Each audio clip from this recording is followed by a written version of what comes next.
हरे कृष्णा दिन प्रणाम आप सभी को। तो आज हम भगवद गीता के 2.71 72 श्लोक पे चर्चा करेंगे। विहाय कामान्य सर्वान् पुमांश्चरति निःस्पृहा निर्ममो निरंकार सा शांतिम अधिगच्छति।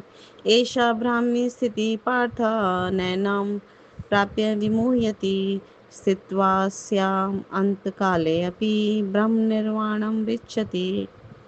अनुवाद तथा तात्पर्य श्री प्रभुपाद जी के द्वारा। श्री प्रभुपाद की जा जिस व्यक्ति ने इंद्रिय तृप्ति की समस्त इच्छाओं का परित्याग कर दिया है, जो इच्छाओं से रहित रहता है और जिसने अपनी सारी ममता त्याग दी है और अहंकार से रहित है, वही वास्तविक शांति को प्राप्त कर सकता है। यह आध्यात्मिक तथा ईश्वरीय जीवन का पथ है, जिसे प्राप्त करके मनुष्य मोहित नहीं होता। यदि कोई जीवन के अंतिम समय में भी इस तरह स्थित हो तो वह भगवत धाम में प्रवेश कर सकता है। तो बहुत सुंदर श्री प्रभुपाद जी तात्पर्य में समझा रहे हैं कि जिस व्यक्ति ने अपनी भौतिक इंद्रिय तृप्तियों की सारी इच्छाओं को छोड़ दिया है, परित्याग कर दिया है ना, और इच्छाओं से रहित होता है, तो और उसने भौतिक जगत की ममता को त्याग दिया है और अहंकार कुछ नहीं है, तो उसी को वास्तविक शांति मिल सकती है।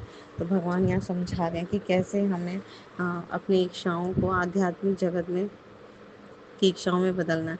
तो निष्प्रिय होने का अर्थ है इंद्रिय तृप्ति के लिए कुछ भी इच्छा ना करना। तो दूसरे शब्दों में हम इसे ऐसे समझेंगे, कृष्ण भावना भावित होने की इच्छा वास्तव में इच्छा शून्यता है ना।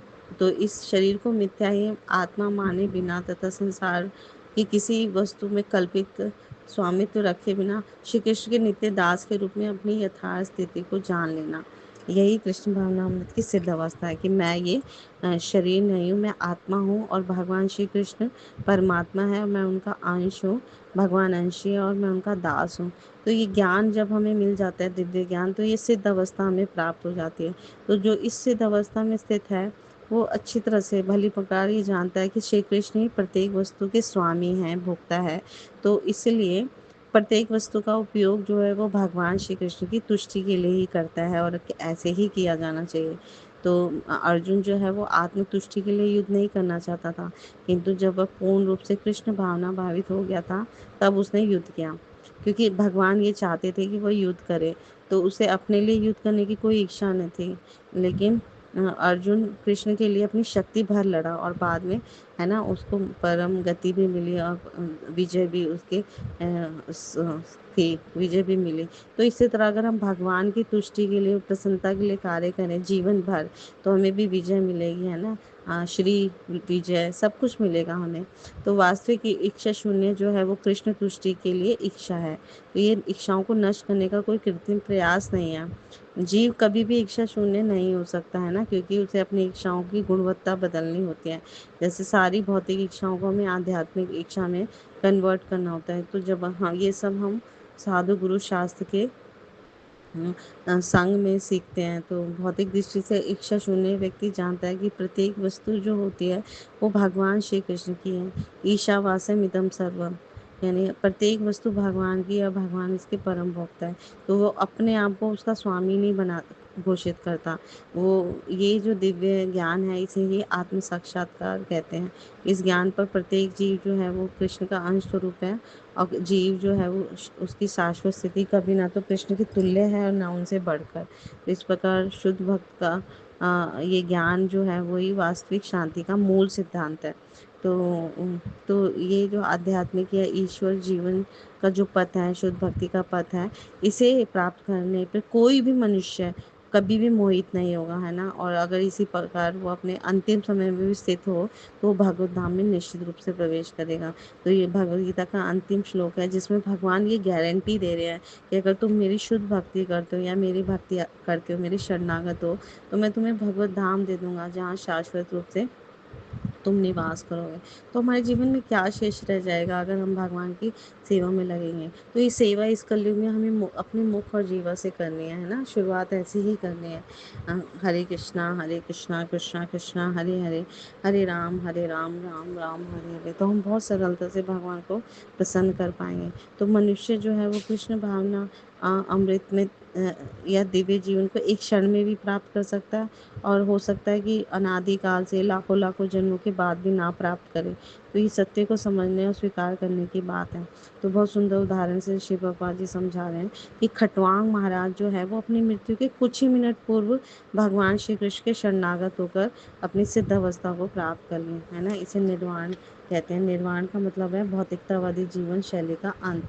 तो इस तरह से भगवत गीता जो है हमें वास्तविक दिव्य ज्ञान बताती है कि जो इस जीवन का अंत होने के पूर्व भी यदि कोई शुद्ध भक्त बन जाए, भगवान श्री कृष्ण का भक्ति में लग जाए, तो उसे तुरंत ब्रह्म निर्वाण की अवस्था प्राप्त हो जाती है। तो अगर हम जब भी हमें ये ज्ञान मिला, हमें तुरंत भगवान के शरणागत हो जाना है। तो भगवत धाम या भगवत भक्ति के बीच में कोई अंतर नहीं है, दोनों ही चरम पद हैं। तो भगवान की दिव्य प्रेम भक्ति में व्यस्त रहने का अर्थ है भगवत धाम को प्राप्त करना। तो अगर हम निरंतर 24 घंटे भगवान की सेवा में इस भौतिक जगत में लगे रहेंगे, तो अंततः हमें भगवान गारंटी दे रहे हैं ना, तो भगवत धाम को हम निश्चित रूप से प्राप्त करेंगे। तो इस तरह से तो हमारा जीवन जो है वो इस जीवन में अगर हम शुद्ध भक्ति प्राप्त कर ली, वो तत्काल ब्रह्म प्राप्ति के समान है वो, है ना। और जिसने भी कृष्ण भावना अमृत में स्थित हो गया, जो वह निश्चित रूप से पहले ही भगवत धाम में प्रवेश कर चुका है। तो इस तरह से भगवत भक्ति को मुक्त अवस्था माना जाता है और ब्राह्मी स्थिति भी कहा जाता है। तो श्रील भक्ति विनोद ठाकुर ने भगवद गीता के द्वितीय अध्याय को संपूर्ण ग्रंथ प्रतिपाद विषय के रूप में संक्षिप्त किया कि भगवत गीता का जो प्रतिपाद्य है वो है कर्म योग, ज्ञान योग, भक्ति योग। तो इस द्वितीय अध्याय सेकंड चैप्टर में हमने कर्म योग और ज्ञान योग की स्पष्ट व्याख्या की और भक्ति योग के बारे में थोड़ा थोड़ा समझा, है ना। तो इस प्रकार श्रीमद् भगवत गीता के द्वितीय अध्याय गीता का सार का भक्ति विधान तात्पर्य पूर्ण हुआ। हरिओम तत्सत। तो ये बहुत सुंदर श्लोक है, हम इस पे 2 मिनट और चर्चा करेंगे, कैसे हमारा जीवन हमें धन्य बनाना है। तो जब हम इच्छा रहित, यानी कि भौतिक इच्छाओं को त्याग के कृष्णा की इच्छा के विषय में सोचेंगे और अपना जीवन लगाएंगे, तन मन धन, है ना। तो उस भगवान की सेवा में लगाएंगे और भगवान को हर वस्तु का स्वामी मानकर उनकी सेवा करेंगे, तो हम किसी भी वर्ण और आश्रम में रहे, हम इस दिव्य ज्ञान को प्राप्त करेंगे। तो ये स्थित प्रज्ञा शुद्ध भक्त के विभिन्न लक्षण हैं जो अर्जुन ने पूछे थे, है ना। और इससे भगवान अपना एक शाश्वत धाम दे देते हैं उसी व्यक्ति को, जहाँ पर कोई जन्म नहीं है, मृत्यु नहीं है, बुढ़ापा नहीं है, रोग नहीं है, किसी प्रकार का कोई कुछ नहीं है, कष्ट नहीं। इसलिए उसे वैकुंठ कहा जाता है, यानी कि दुखों से रहित, है ना। तो शुद्ध भक्त को वैकुंठ जरूर मिलेगा। तो हमें अब कैसे शुद्ध भक्ति में लगना है, इस हरि नाम का आश्रय ग्रहण करके भगवान की शरणागत होकर। Thank you so much. Guru Maharaj की जय, श्री प्रभुपाद की जय, आप सब भक्तवृंद की जय। हरिओम तत्सत। आज अध्याय 2 समाप्त हुआ, कल से हम अध्याय 3 स्टार्ट करेंगे। हरे कृष्णा, धन्यवाद, प्रणाम।